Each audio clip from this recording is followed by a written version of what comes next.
তদানীন্তনকে দ্বিধাগ্রস্ত দেখে নরহরি বললেন, দেখো হে, রোগটা যদি সারাতে পারো তো তোমাকে আর ফ্যা ফ্যা করে ঘুরে বেড়াতে হবে না, রাজা করে দেব। আর যদি না পারো তবে কি হবে সেটা উচ্চ থাক। তদানীন্তন বুঝলেন বুড়ো হওয়া ঠেকানোর ওষুধ যে নেই তা নয়, তবে বেশিরভাগ লোকই এটাকে রোগ বলে মনে করে না, চিকিৎসাও করাতে আসে না। আর ওষুধ জোগাড় করাও বেশ শক্ত।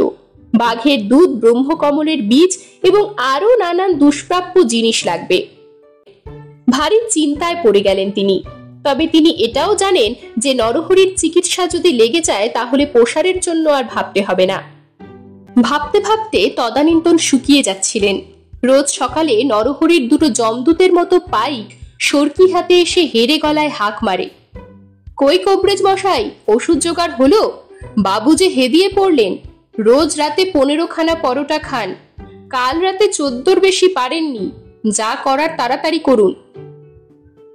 তদানীন্তন অমায়িকভাবে বললেন, হচ্ছে বাবারা, হচ্ছে।